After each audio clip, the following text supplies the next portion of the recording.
चीन और पाकिस्तान अंतर्राष्ट्रीय मंचों पर खुलेआम साथ देखने को मिलते हैं, जब तुर्की भी अब इनके साथ जुड़ गया है। नमस्कार, आज के इस वीडियो में हम जानेंगे ऑपरेशन सिंदूर में तुर्की का क्या रोल है और बॉयकॉट तुर्की से पाकिस्तान और भारत की क्या राय है।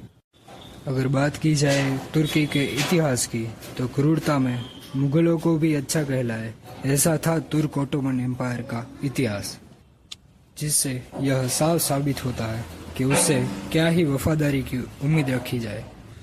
अब बात करते हैं इंडियन तुर्किश ट्रेड बिजनेस की।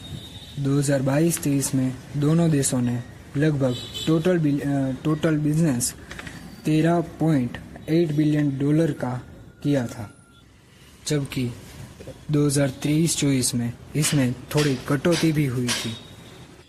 तुर्की के साथ भारत मेनली गाड़ियाँ, केमिकल, इलेक्ट्रिकल चीज़ें की निकास करता है, जबकि इसके बदले में वहाँ से ईंधन, मशीनरी, सीमेंट, सूखा मेवा वहाँ से इंपोर्ट करता है। भारत अपनी कुल निकास का लगभग 3% उस पर निभा हुआ है, जबकि तुर्की मात्र 0.65%। 7 फरवरी 2023 में तुर्की और सीरिया में भूकंप आया था, जिसमें लगभग 44,000 लोग मारे गए थे। इसमें भारत ने ऑपरेशन 200 चलाया था, जिसमें कि आर्मी और मेडिकल की सुविधा दी गई थी। अब जानते हैं भारत के द्वारा किए गए ऑपरेशन सिंदूर में तुर्की का क्या मिलिट्री सपोर्ट था। पहले तो ऑपरेशन सिंदूर पहलगाम अटैक का रिटेलिएशन था, जो कि 7 मई को रोज रात लगभग 1 बजे शुरू किया गया था।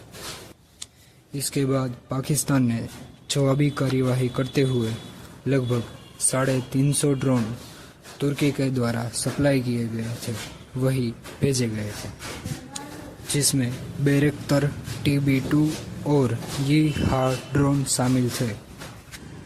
और इसके साथ ही तुर्किश मिलिट्री ऑपरेटिव्स और एडवाइजर्स भी भेजे गए थे और 6 C-130 ट्रांसपोर्ट एयरक्राफ्ट भी भेजे गए थे। और अभी तक ऐसी कोई ऑफिशियल इंफॉर्मेशन नहीं मिली है जो कि साबित करती हो कि ऑफेंसिव एक्शन में जो हमें Turkish navy ships directly participate इसमें की हो।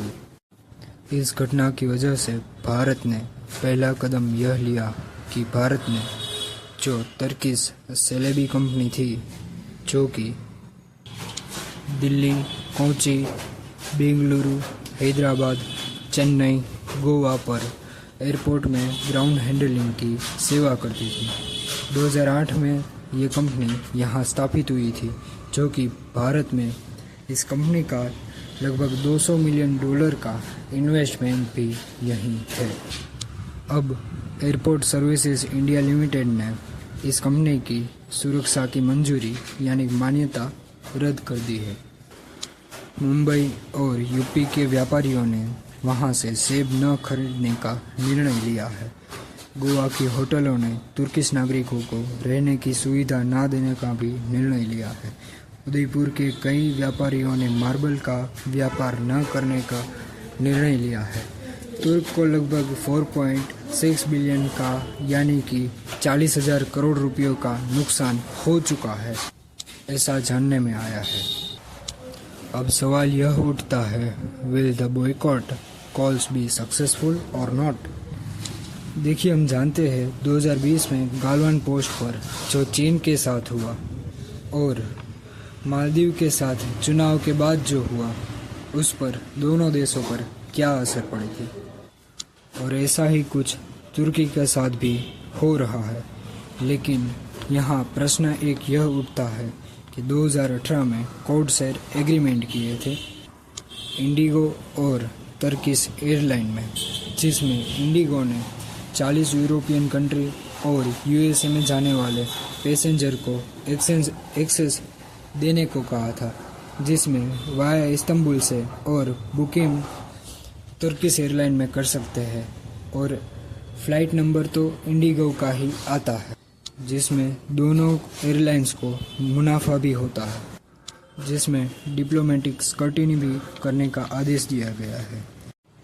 अब इस सभी बातों का यही निचोड़ है कि शायद हम यानी कि देश के नागरिक इस बॉयकॉट तुर्की को बनाए रखें, लेकिन कोड शेयर एग्रीमेंट और कुछ डिप्लोमेटिक बाबतें इसमें ज़रूर चिंता का विषय बनी रहेगी। इस वीडियो में बस इतना ही।